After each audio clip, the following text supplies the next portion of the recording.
Ride the signal through the unknown. This is the cryptic current. In 2007, the world's leading prestigious medical journal, The Lancet, published a shocking case.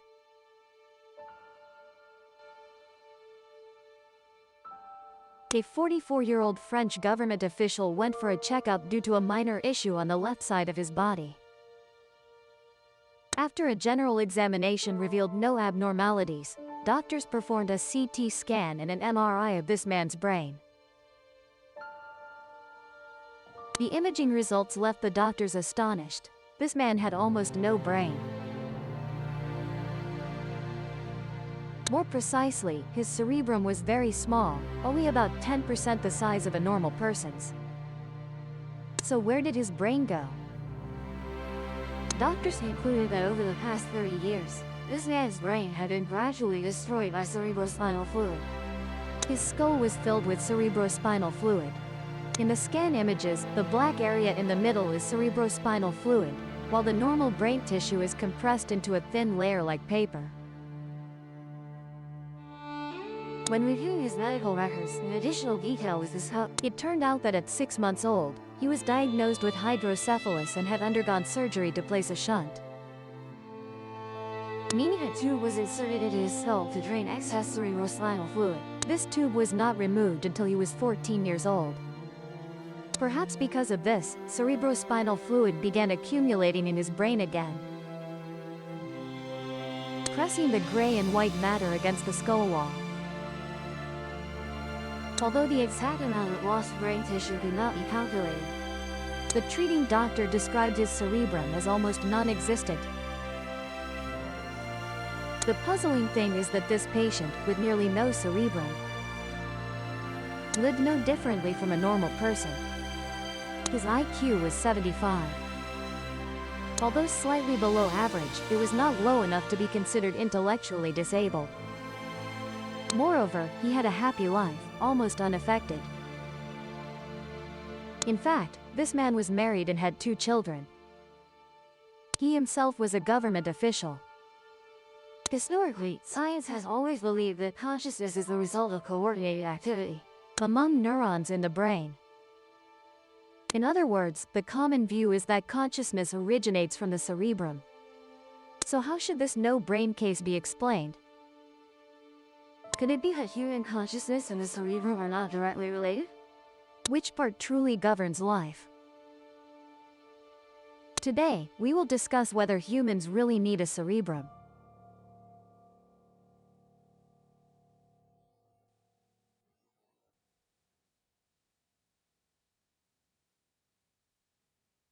Hello everyone, I'm Miss Ruby. We often think that the cerebrum carries a person's consciousness. Only with a cerebrum is a person considered to exist. If the cerebrum is damaged, the consequences can be very serious. Mild cases may result in hemiplegia, while severe cases can lead to a vegetative state or to If compared to a computer, the cerebrum is equivalent to the CPU plus RAM and hard drive. The heart is the pump that circulates substances.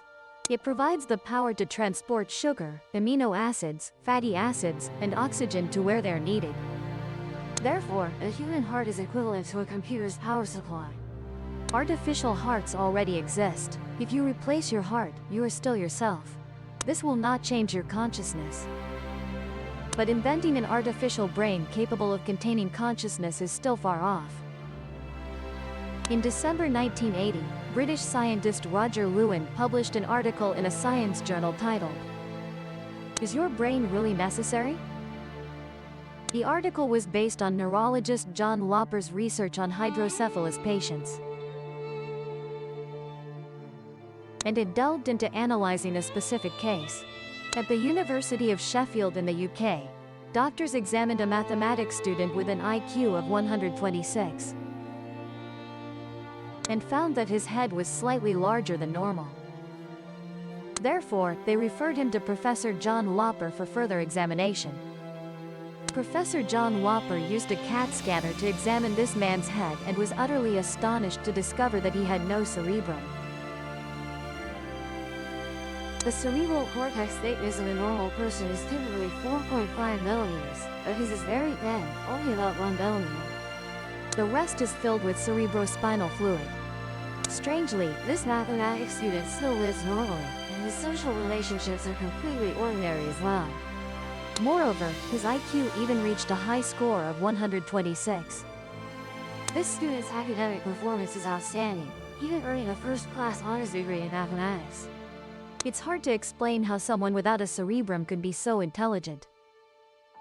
Most doctors believe this is neural plasticity, meaning the brain's ability to reorganize itself to meet needs. But according to some other medical experts, This explanation is too irresponsible. However, these phenomena remain very difficult to explain to this day. according to Professor Lorber, such cases, while special, are not rare.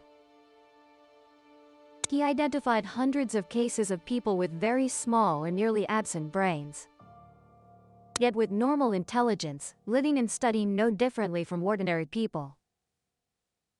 Invisible cerebrum. He also discovered many other interesting cases, proving that the no-brain phenomenon is not unique. In fact, in his research, half of the people with cerebrums containing over 95% cerebrospinal fluid still had IQs above 100. They did not become vegetative as we might imagine. Professor Lorber believes there is no necessary relationship between brain size, memory, and intelligence. Headless cells.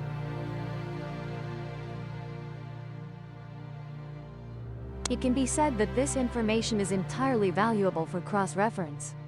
If you're interested, we can explore further. Additionally, Canadian biologist Donald Fogdyke, after studying hydrocephalus cases, made similar discoveries. Factors like brain volume, memory, or intelligence have no necessary connection. He believes that individuals with severe hydrocephalus, almost lacking normal brain tissue, might possess an external information storage system. Brain problems.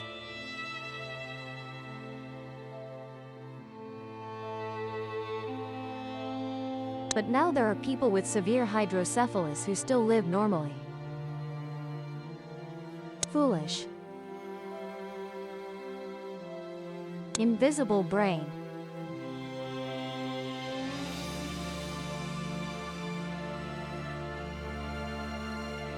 Is this explanation credible? In 2017, according to an article on the Daily Galaxy Technology website on June 12, the latest research by Swiss scientist Henry Markram showed it describing the cerebrum from the perspective of spatial dimensions, the combination and interaction, and functional coordination among brain cells can reach up to 11 dimensions. Henry said that within the small space of the cerebrum, there are tens of millions of objective objects connected through networks as complex as 7 dimensions, with some areas even reaching 11 dimensions. This multidimensionality far exceeds our 3-dimensional physical world: length, width, height. Moreover, it entirely belongs to the realm of the spiritual world and mathematical philosophical concepts. Because the cerebrum is extremely complex, scientists have used mathematical methods to analyze and simulate the brain. The results revealed that its information processing involves multiverse clouds and other spatial dimensions. Nevertheless, scientists believe this is only a local feature within the brain's structure. Currently, there is no way to fully explain and analyze all properties of the cerebrum. If the Swiss scientists' research results are confirmed, it could prove that conscious thought can coordinate brain cells to combine, exert functions, far surpassing the 3-dimensional space our bodies inhabit. In other words, consciousness is independent of the body's existence. There is a medical research project that could demonstrate this. Before the dissolution of the Soviet Union, a car accident occurred in East Germany. The victim's body was crushed, but the head remained intact. Therefore, doctors preserved the head for other experiments. Strangely, this head, after being separated from the body, continued to emit brainwaves like a living person for a full 76 hours. Moreover, this head could even blink to communicate. Until 3 days later that the signal emitted from this person. It completely ceased functioning after 146 hours. Currently, the laws of many countries use brain death as the basis for determining death. Brain death typically refers to the irreversible loss of all brain functions, including the brainstem. If a person stops breathing for 2 to 5 minutes or more, You can lead to brain death. so, a person who has been decapitated, with no oxygen or blood supply. All brain cells must have certainly died. Yet this head was still emitting brainwaves. Organs on the head, such as the eyes, were still functioning. So who is controlling the brain? Could it be that consciousness exists at a higher level of thought? Italian psychophysiologist Elko was the winner of the 1963 Nobel Prize in Medicine. In 1978, he summarized his years of research experience. In it, he presented a new viewpoint that shocked everyone. That is, the activity of the human brain is not equivalent to the mind and consciousness. He believed there is a self-aware mind, independent of the brain. And the brain is merely its physical tool. He said that humans, while still in the developmental stage in the womb, Or at some stage in early childhood, already possess non-material thinking and the ability to comprehend independently. this is what is commonly referred to as the soul. And it is precisely this that gives us human characteristics, such as consciousness, thought, love, hate, fear. Elko speculated that the soul, which is invisible to the naked eye, continues to exist even after the physical brain dies. So then, the human soul, which is also the spirit, could it exist in a space more elusive than the cellular level of this fleshly body? Normally, everyone believes that matter determines consciousness.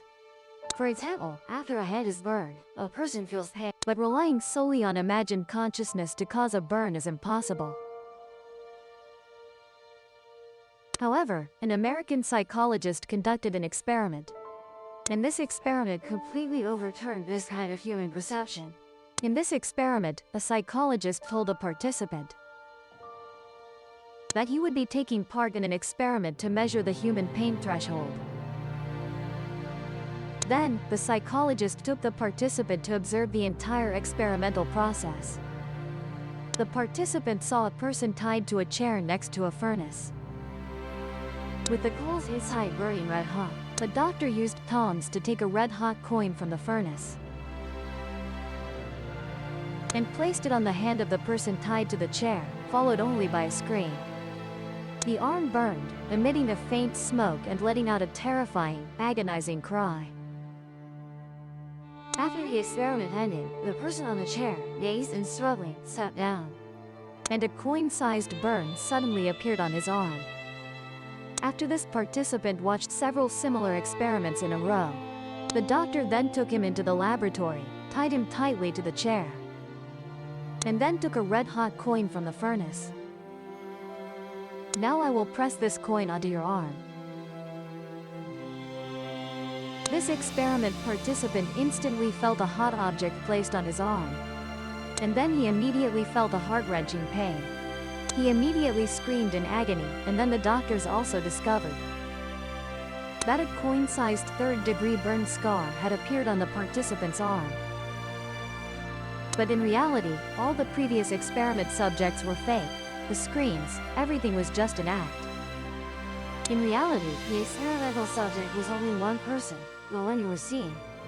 That is the final test subject, and what was actually applied to his arm was just a bit of heat.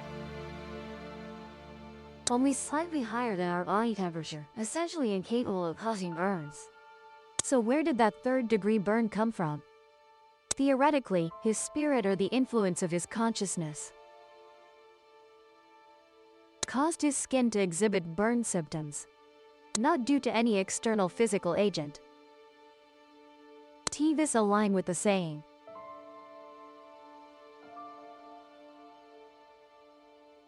In the United States, there is also a famous psychologist named Warren. who, through investigation, discovered that among 6.3 million Americans who died of cancer, 80% died from fear, while the rest actually died from the disease. during World War II, there was a very famous psychological experiment. First, they tied a prisoner to a bed and said they would execute him by letting him bleed to death. Next, they used a knife blade to cut the prisoner's wrist. Actually, just a slight scratch. Then turned on a prepared faucet to let the prisoner hear the sound of dripping water. The result was that this person later actually died. The prisoner believed that the sound of dripping water was the sound of his own blood flowing out. Which proves that if you destroy a person mentally, their life will truly come to an end. Speaking of this, think about it. What are you most afraid of right now? That's not as scary as you think, and it.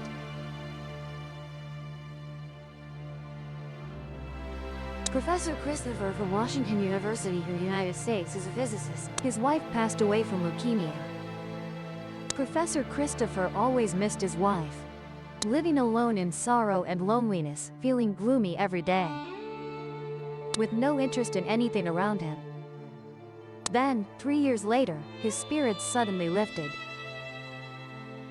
His personality changed greatly, filled with inspiration for life and work. The once messy house, with things scattered everywhere, became neat and tidy. But he didn't have a new love, so what was going on? The professor told his friend that his deceased wife visited him every night, tucking him in and even cleaning the house.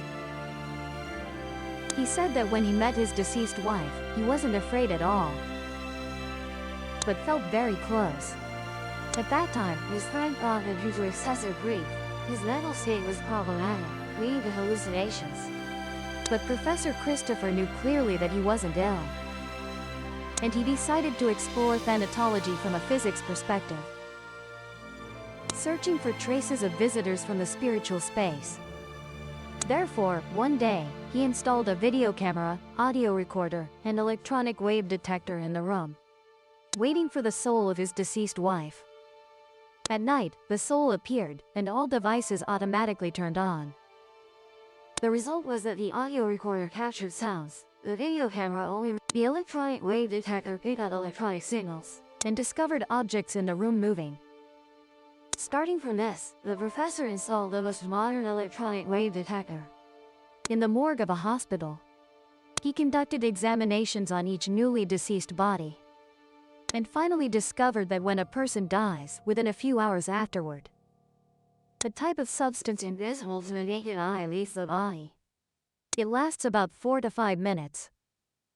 Through a series of experiments, Professor Christopher became increasingly convinced that the soul leaving the body marks the true moment of death. The electronic signal waves of young people are strong, while those of the elderly are weak. This shows that scientists today have recognized, and can even use repeatable experiments to prove, that humans possess a self-aware spirit independent of the brain. It resembles the concept of the soul we often mention. Today we have discussed many examples. Can we draw a conclusion?